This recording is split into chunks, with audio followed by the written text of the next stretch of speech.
Share my screen. Yes. So कालपर्यंत आपण पाहिलं एक्सपाथ आणि एक्सपाथच्या basically different ways of writing XPath. त्याच्यामध्ये आपण पाहिलं की absolute XPath and relative XPath.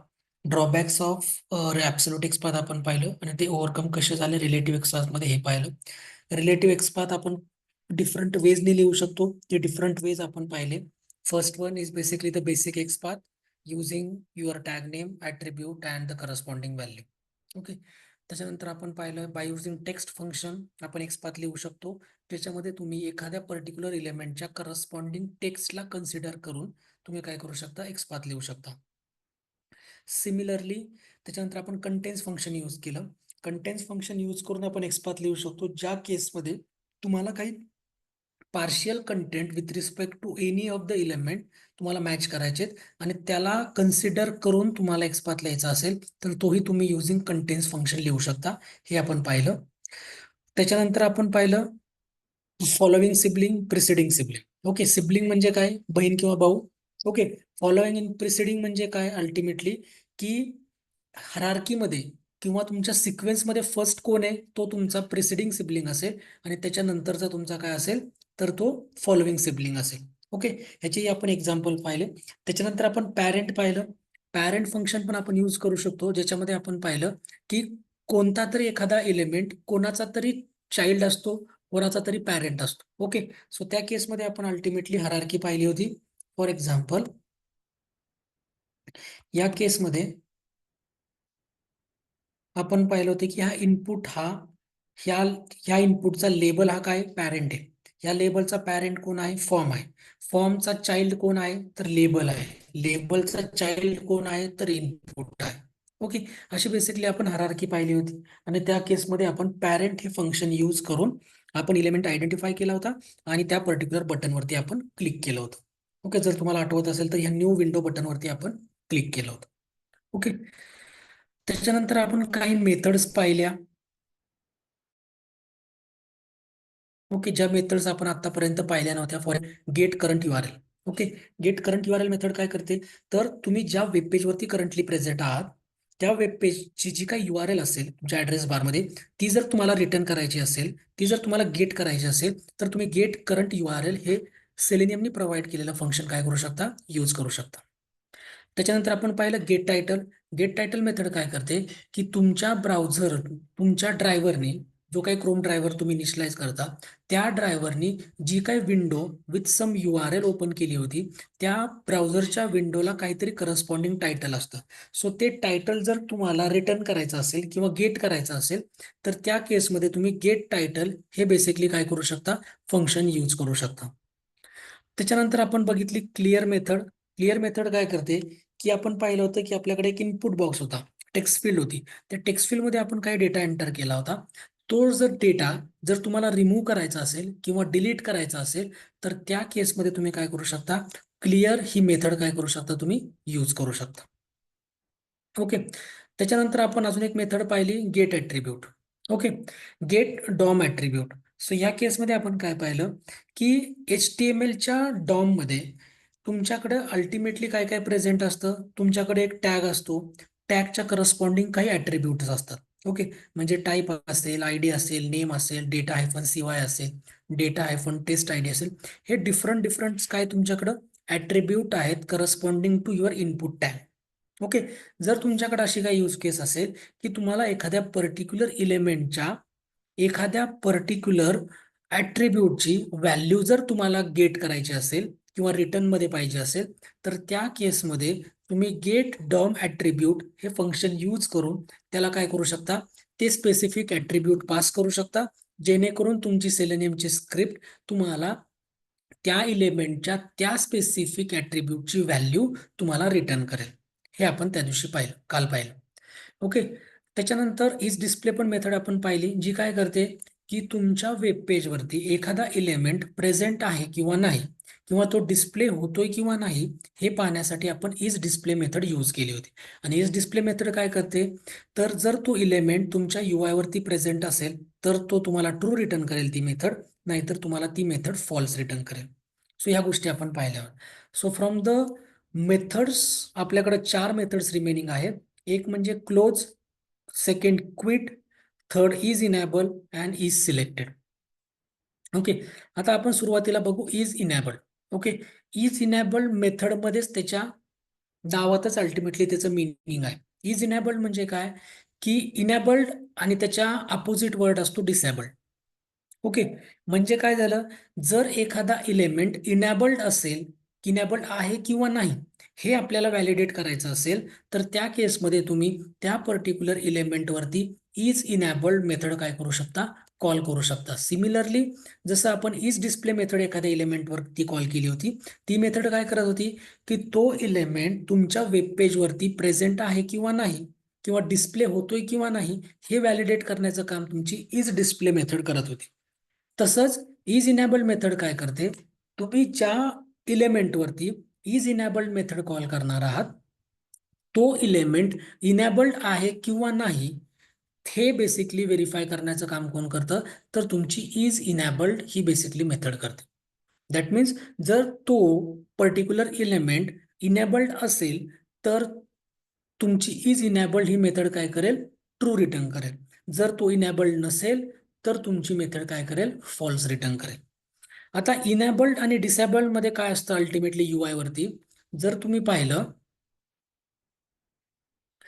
आपण यूआय वरती जे ऑपरेशन परफॉर्म करतो, म्हणजे तुम्ही क्लिक करत असाल किंवा तुम्ही एंटर काहीतरी करत असाल, तर ते इनेबल्ड असणं खूप जास्त इम्पॉर्टंट आहे. ओके, जर ही न्यू विंडो हे बटनच डिसेबल्ड असतं, डिसेबल्डचा अर्थ होतो तुम्ही याच्यावरती कोणतंही ऑपरेशन परफॉर्म करू शकत नाही. ओके, म्हणजे हा न्यू विंडो हे जे काय बटन आहे हे जर क्लिकेबल नसतं तर म्हणजे हा बटन काय झाला असता, डिसेबल्ड आहे असं आपण म्हणू शकलो असतो. पण या बटनवरती आपण क्लिक करू शकतोय, म्हणजे हे पर्टिक्युलर बटन काय इनेबल्ड आहे, म्हणूनच आपण त्याच्यावरती ऑपरेशन परफॉर्म करू शकतोय. ओके, सो म्हणजे जर तुमच्याकडे असे काही रिक्वायरमेंट असेल, तुमच्या टेस्ट केसमध्ये सांगितलं असेल तुम्हाला की हे पर्टिक्युलर बटन, हे पर्टिक्युलर लिंक ही डिसेबल्ड आहे किंवा इनेबल्ड आहे हे तुम्हाला व्हेरीफाय करायचंय. सो त्या केसमध्ये तुम्ही काय करू शकता, इज इनेबल्ड नावाची मेथड त्या पर्टिक्युलर इलेमेंटवरती काय करू शकता, कॉल करू शकता. ओके, त्याच्यानंतर is selected. Is selected method ultimately काय करते, आता तुम्हाला माहिती आहे की तुमच्याकडे काही चेकबॉक्स असतात, काही रेडिओ बटन्स असतात. ओके, म्हणजे काय, की हे तुमचा चेकबॉक्स झाला, हे तुमचे रेडिओ बटन झाले. ओके, आता जर मी तुम्हाला विचारलं ह्या वॉटरच्या करस्पॉन्डिंग जो चेकबॉक्स आहे तो सिलेक्टेड आहे किंवा नाही, तर तो सिलेक्टेड नाही. ओके, दॅट मीन्स जर तुमच्याकडे अशी काही टेस्ट केस असेल जी तुम्हाला व्हेरीफाय करायला सांगते, जर मी वॉटरच्या करस्पॉन्डिंग चेकबॉक्स हा सिलेक्ट केला तर तो सिलेक्ट झाला आहे किंवा नाही हे व्हेरीफाय करण्यासाठी तुमच्याकडं इज सिलेक्टेड नावाची मेथड आहे. ओके, ही मेथड काय करते, तुम्ही जो इलेमेंट त्याला विचारलाय की तो सिलेक्टेड आहे किंवा नाही हे बेसिकली चेक करण्याचं काम कोण करते, तर इज सिलेक्टेड मेथड करते. सिमिलरली इज सिलेक्टेड मेथड पण तुम्हाला ट्रू आणि फॉल्सच रिटर्न करते. ओके, दॅट मीन्स जर तुमचा इलेमेंट, जर तुमचा चेकबॉक्स हा सिलेक्टेड असेल तर तुमची इज सिलेक्टेड मेथड काय रिटर्न करेल, ट्रू रिटर्न करेल. जर तुमचा चेकबॉक्स सिलेक्टेड नसेल तर ती particular method is selected method तुम्हाला फॉल्स रिटर्न करेल. ओके, सो हे बेसिकली कॉमन सिनॅरिओ आहेत जे तुम्हाला ऑटोमेशन करताना लाईव्ह प्रोजेक्टवरती हे कन्सिडर करावे लागतात, की एखादा चेकबॉक्स सिलेक्टेड आहे किंवा नाही, किंवा एखादा चेकबॉक्स सिलेक्टेडच नसायला पाहिजे हेही तुम्हाला कधी कधी व्हेरीफाय करावं लागतं, किंवा सिमिलरली एखादा रेडिओ बटन सिलेक्टेड आहे किंवा नाही हेही तुम्हाला अल्टिमेटली काय करावं लागतं, व्हेरीफाय करावं लागतं. सो तर हे व्हेरीफाय करण्यासाठी तुम्हाला सेलेनियमनी इज सिलेक्टेड नावाची मेथड काय केलेली आहे, तर प्रोव्हाइड केलेली आहे. ओके, सो पण ह्या इज सिलेक्टेड मेथडचा अल्टिमेटली एक ड्रॉबॅक आहे की तो सगळ्याच चेकबॉक्सवरती किंवा सगळ्याच रेडिओ बटनवरती काम करेल असं नाही. ओके, कारण की आत्ताचे जे काही युआय बनायला लागलेले आहेत ते HTML पेक्षा थोडे वेगळे ते जावास्क्रिप्टमध्ये बनायला लागलेले. ओके, सो त्या जावास्क्रिप्टच्या फ्रेमवर्कला सेलेनियमनी प्रोव्हाइड केलेली इज सिलेक्टेड मेथड काही वेळेस चालते, काही वेळेस चालत नाही. ओके, जिथे चालत असेल तिथं तुम्ही इज सिलेक्टेड मेथड काय करू शकता, डायरेक्टली यूज करू शकता. ओके. आणि नसेल चालत तर तुम्हाला त्याच्यासाठी कस्टमायझेबल कोड तुम्हाला स्वतः लिहावा लागतो, की ते पर्टिक्युलर चेकबॉक्स सिलेक्ट झाला आहे किंवा नाही, ते रेडिओ बटन सिलेक्ट झाला आहे किंवा नाही, हे व्हेरीफाय करण्यासाठी तुम्हाला कस्टमायझेबल कोड लिहावा लागतो. बट असेही काही चेकबॉक्सेस रेडिओ बटन असतात जे सेलेनियमनी जी काही इज सिलेक्टेड मेथड प्रोव्हाइड केलेली आहे त्या मेथडला अल्टिमेटली सपोर्ट करतात. ओके. पण याच्या अगोदर तुम्हाला या पर्टिक्युलर मेथड काय करतात याचं अल्टिमेटली सिग्निफिकन्स माहीत पाहिजे. सो इज डिस्प्ले मेथड काय करते, तर UI वरती एखादा इलेमेंट प्रेझेंट आहे किंवा नाही, किंवा डिस्प्ले होत आहे किंवा नाही, हे व्हॅलिडेट करण्यासाठी इज डिस्प्ले मेथड आपण यूज करतो. Is display method he true किंवा फॉल्स रिटर्न करते. इज इनेबल्ड मेथड काय करते, एखादा इलेमेंट UI वरती दिसणारा तो इनेबल्ड आहे की डिसेबल्ड आहे हे व्हॅलिडेट करण्याचं काम कोण करतं, तर इज इनेबल्ड मेथड करते. इज इनेबल्ड मेथड पण ट्रू किंवा फॉल्सच रिटर्न करते. जर मेथड इनेबल्ड असेल तर ते ट्रू रिटर्न करेल, आणि जर तो डिसेबल असेल तर इज इनेबल्ड मेथड काय करेल, फॉल्स रिटर्न करेल. Third, is selected. जसं मी तुम्हाला सांगितलं की चेकबॉक्स किंवा रेडिओ बटन हे सिलेक्टेड आहेत किंवा नाही हे व्हॅलिडेट करण्यासाठी इज सिलेक्टेड मेथड आपण यूज करतो. ह्याच्या पुढे जाऊन मी तुम्हाला सांगितलं काही काही HTMLच्या सिलेक्ट चेकबॉक्सवरती किंवा रेडिओ बटनवरती इज सिलेक्टेड मेथड काम करत नाही. त्या केसमध्ये तुम्हाला कस्टमायझेबल कोड लिहावा लागतो to validate whether that particular checkbox or radio button is selected or not. Okay. But काही काही कंपोनंट वरती HTMLच्या इज सिलेक्टेड मेथड काम करते. त्या केसमध्ये तुम्ही डायरेक्टली इज सिलेक्टेड मेथड काय करू शकता, यूज करू शकता. ओके. इथपर्यंत कोणाला काही डाऊट आहे, is display is enabled and is selected?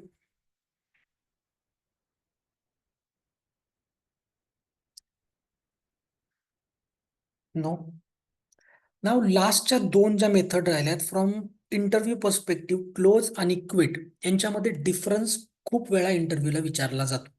Okay. आणि त्याच्यामध्ये की डिफरन्स आहे तो आपण बेसिकली समजून घेण्याचा प्रयत्न करू. ओके.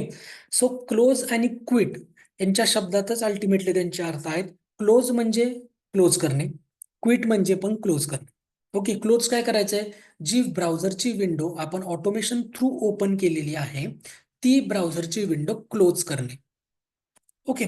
सो तुम्ही आपल्या प्रत्येक स्क्रिप्टमध्ये बघू शकता फायनली आपण ड्रायव्हर डॉट क्विट यूज केलेलं आहे. म्हणजे आपल्या क्रोम ड्रायव्हर ह्या ऑब्जेक्टनी जो पण काही क्रोम ब्राउझर ओपन केला होता त्या ब्राउझरला आपले सगळे ऑपरेशन कंप्लीट झाल्यानंतर आपण त्याला काय करतोय, यूज. ओके. विंडो जी ब्राउझर झाली एक्झिक्यूट करत राहाल त्या स्क्रिप्टवरती तेवढे ब्राउझरचे विंडो तुम्हाला ओपन झालेले राहतील. ओके. त्याच्यामुळं आयडियल प्रॅक्टिस आहे की तुम्ही ज्यावेळेस एक ऑटोमेशन एक्झिक्यूट करता त्या स्क्रिप्टच्या एंडला तुम्ही जो काही ब्राउझर ओपन केलेला आहे त्याला आयडियली तुम्ही काय केलं पाहिजे, क्लोज केलं पाहिजे. ओके. नाव क्लोज करण्याचे आपल्याकडे दोन वे आहेत. Okay. First one is close and second one is quit. आता आपण आपल्या स्क्रिप्टमध्ये क्विट यूज केलंय तर आपण अगोदर क्विट सोबत जाऊ. ओके. आता ही स्क्रिप्ट जर तुम्हाला आठवत असेल तर ही स्क्रिप्ट काय आहे, तर आपण या पर्टिक्युलर वेब पेज वरती ती स्क्रिप्ट रन केलेली आहे. ती स्क्रिप्ट काय करते, न्यू विंडो वरती क्लिक करते आणि त्या केसमध्ये तुमची एक नवीन विंडो काय होते, ओपन होते. सो दॅट मीन्स तुम्ही जो काय ब्राउझर ज्यावेळेस आपली स्क्रिप्ट एक्झिक्यूट होईल, तुमचा क्रोम ड्रायव्हरचा ऑब्जेक्ट ज्यावेळेस ब्राउझर लॉन्च करेल त्यावेळेस तुमच्याकडे हा एक सिंपल ब्राउझर असेल with only one tab. Okay. त्याच्यानंतर आपण ऑपरेशन दिलंय की न्यू विंडोवरती क्लिक कर. सो त्या केसमध्ये त्यांनी काय केलं, न्यू विंडो या बटनवरती क्लिक केलं आणि तुमची ब्राउझरची दुसरी विंडो ओपन झाली. दॅट मीन्स आपल्या ऑटोमेशनच्या स्क्रिप्ट थ्रू आपण पहिल्यांदा एका विंडोला ओपन करून एका वेब पेज पर्यंत आपण जातोय.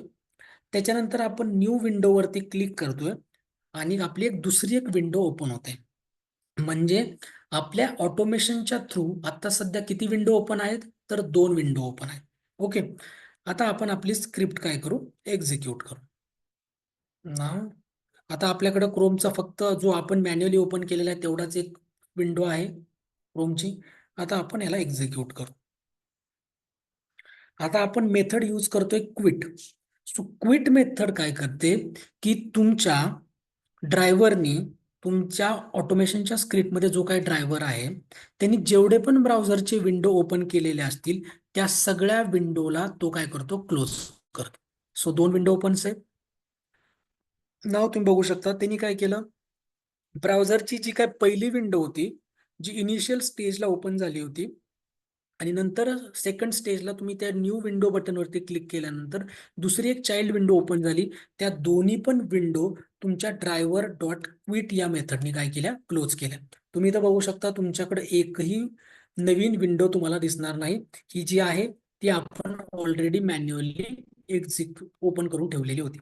दॅट मीन्स तुमच्या क्विट मेथडनी काय केलं, तुमच्या क्विट मेथडनी तुमच्या ड्रायव्हरनी जेवढे पण काही ब्राउझर ओपन करून ठेवलेले होते ते सगळे ब्राउझरचे विंडो काय केले, तुमचे क्विट या मेथडनी काय केले, क्लोज करून टाकले.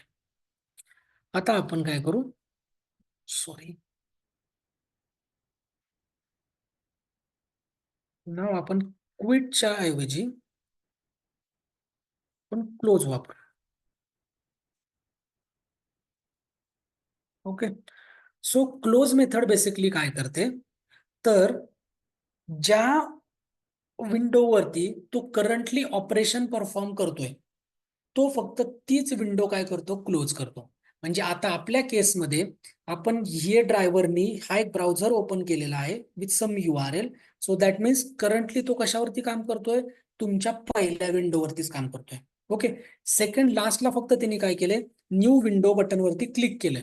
पण न्यू विंडो वरती क्लिक केल्यानंतर जी काही नवीन विंडो ओपन झाली त्याच्यावरती तो अजूनही काहीच काम करत नाहीये. तो काम कोणावरती करतोय, त्याची जी पहिली विंडो आहे त्याच्यावरतीच काम करतोय. That means close method ultimately काय करते, ज्याच्यावरती तुम्ही करंटली काम करत आहात तेवढीच विंडो तो तुम्हाला काय करून देईल, क्लोज करून देईल.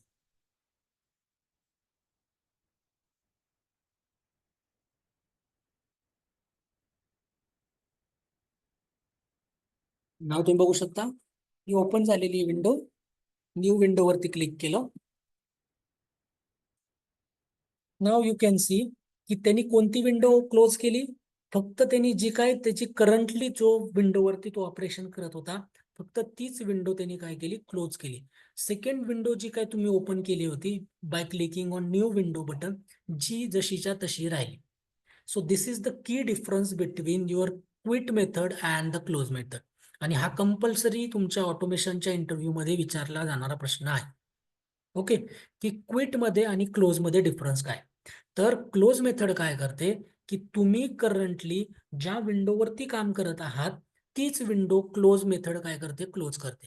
त्याच्या सबसिक्वेंट जेवढ्या पण काही विंडो ओपन झालेल्या असतील त्याला तो क्लोज करत बसत नाही. पण क्विट मेथड काय करते की तुम्ही ऑटोमेशनमध्ये ऑटोमेशनमध्ये जो काही ड्रायव्हर तुम्ही क्रिएट केलेला आहे त्या ड्रायव्हरनी जितक्या पण काही विंडो ओपन केलेल्या असतील त्या सगळ्या विंडो अल्टिमेटली क्विट मेथड काय करते, तर क्लोज करते.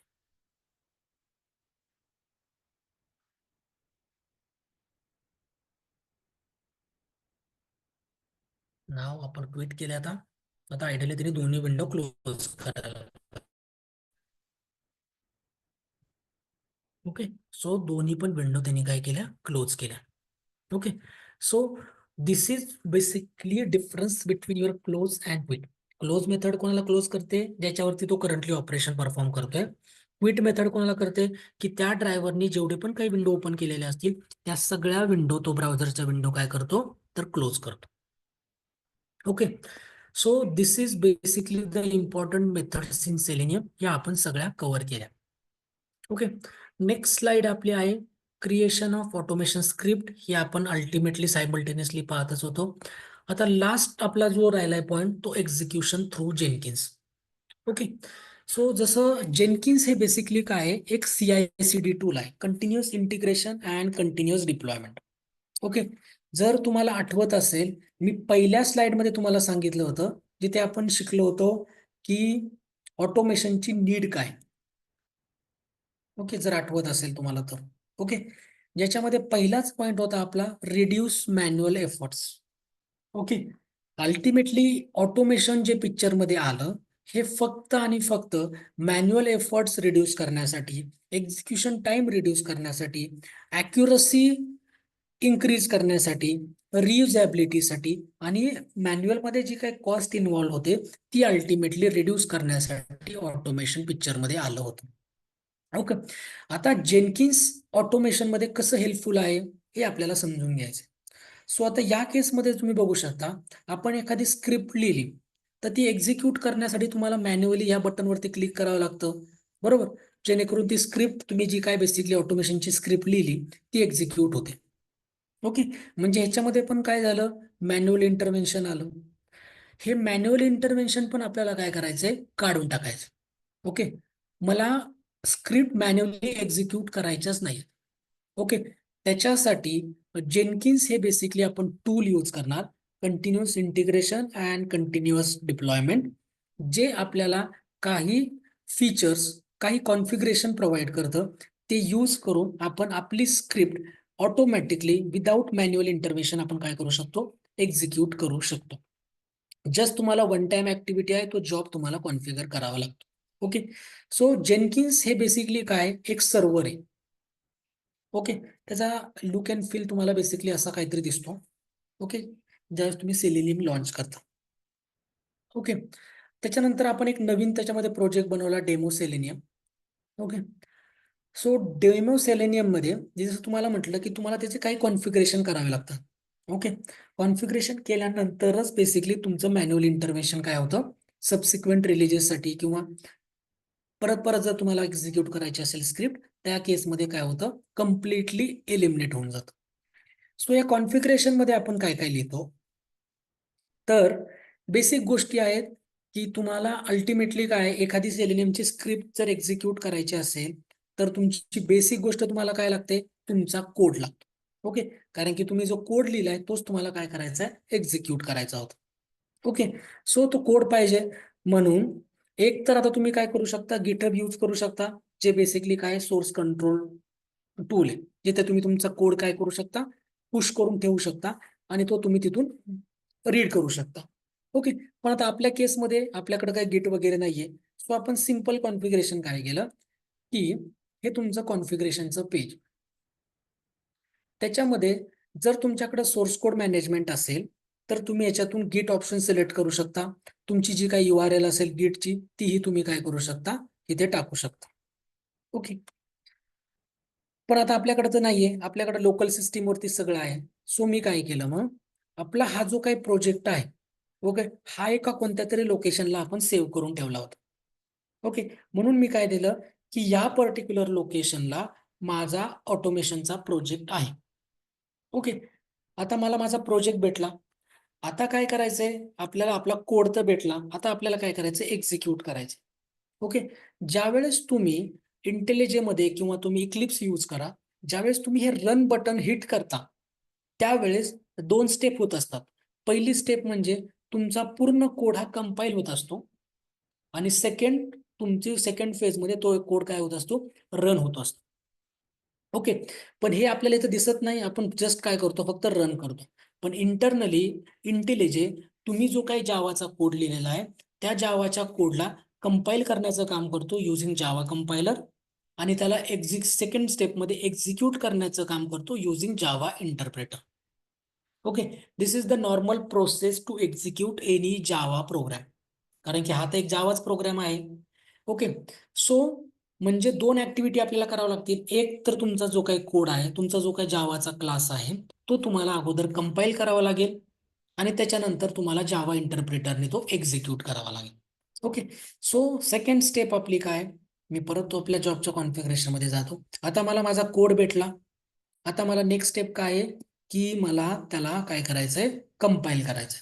सो नाव इथं बिल्ड स्टेप म्हणून आहे की तुम्हाला काय काय स्टेप्स परफॉर्म करायचे त्या आता मिळालेल्या कोडवरती. सो मी त्याला पहिली कमांड सांगितली की मला काय करायचंय, माझा जो काय कोड आहे तो मला काय करायचा आहे, कंपाईल करायचा आहे. सो आपल्याकडे कमांड आहे जावा सी, जी काय करते, अल्टिमेटली तुम्ही जो काय कोड दिलेला आहे तुम्ही ज्या लोकेशन वरती आहे त्या लोकेशन वरती जो काय तुमचा मेन डॉट जावा ही फाईल आहे याला काय कर, कंपाईल कर. मेन डॉट जावा आपला कोणता प्रोग्राम होता जर तुम्ही पाहिलं तर तुमचा हा मेन डॉट जावा काय होता, तुमचा प्रोग्राम होता. ओके, जो आपण लिहिला होता. सो आपण काय सांगितलं की या मेन डॉट जावाला काय कर, कंपाईल कर, पहिली स्टेप. सेकंड स्टेप काय, की जो कंपाईल केलेला कोड आहे, जो कंपाईल केलेला जावा क्लास आहे त्याला एक्झिक्यूट कर युझिंग जावा इंटरप्रेटर. सो त्याच्यासाठी आपल्याकडे जावा इंटरप्रेटर काय असतो, तर जावा हा बेसिकली आपला जावा इंटरप्रेटर असतो.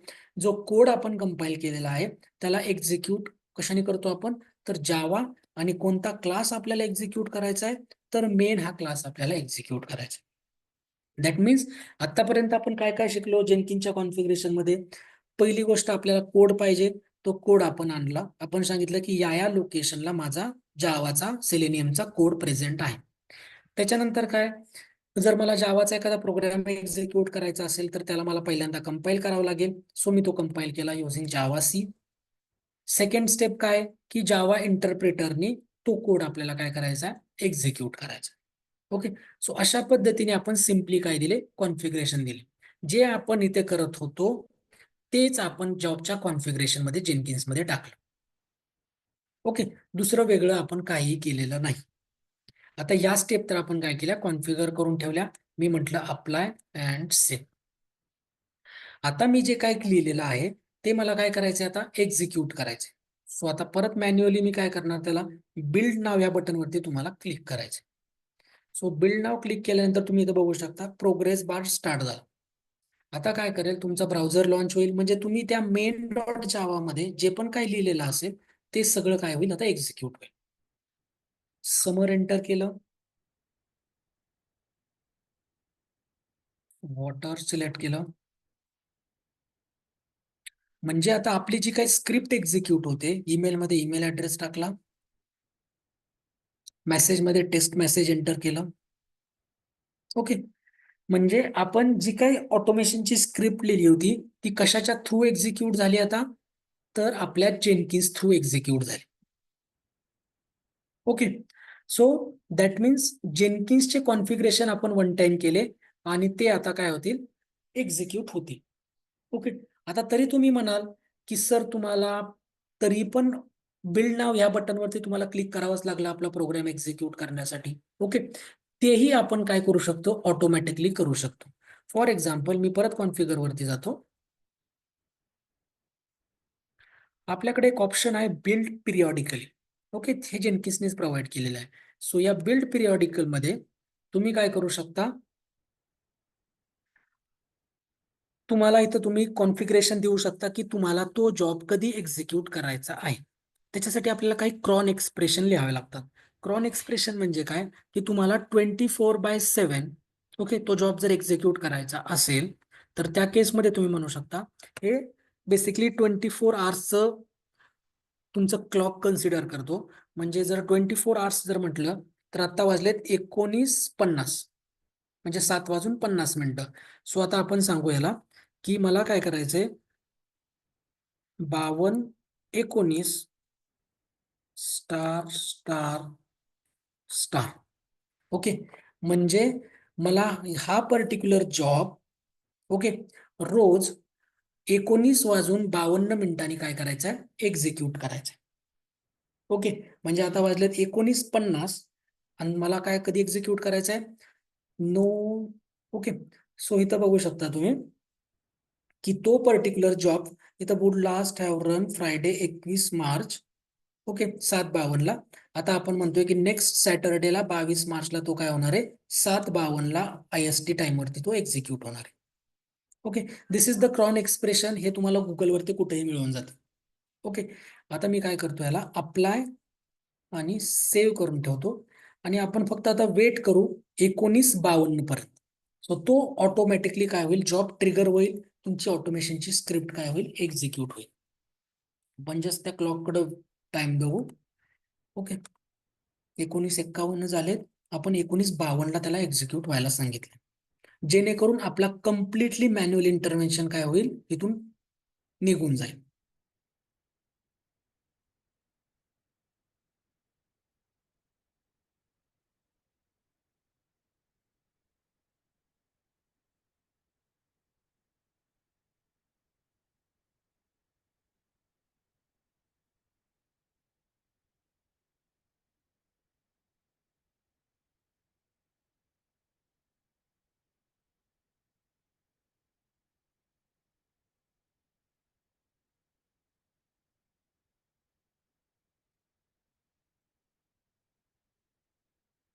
1952 झाले. सो तुम्ही बघू शकता तुमचा जॉब ऑटोमॅटिकली ट्रिगर झाला. ब्राउझर लॉन्च झाला. नेम मध्ये तो समर एंटर करेल, वॉटर सिलेक्ट करेल, ईमेल ऍड्रेस मध्ये ईमेल टाकेल, मेसेज मध्ये टेक्स्ट मेसेज टाकून देईल. Okay, so this is how we can remove manual intervention totally using automation. या केसमध्ये तुम्ही बघू शकता आपल्याला कोणत्याही बिल्ड नाव बटनवरती पण क्लिक करावं लागलं नाही किंवा आपल्याला काहीच करावं लागलं नाही. This is the one time activity जिथे तुम्हाला तुमचा जॉब कॉन्फिगर करून ठेवायचा आहे आणि तो ऑटोमॅटिकली तुम्ही ज्या टाइमला सांगितलाय त्या टाइमला तो तुमचा जॉब काय होईल, एक्झिक्यूट होत राहील. Okay, so this is the power of basically automation and using any continuous integration or continuous deployment tool. Okay, so याच्यामध्ये कोणाला काही डाऊट्स?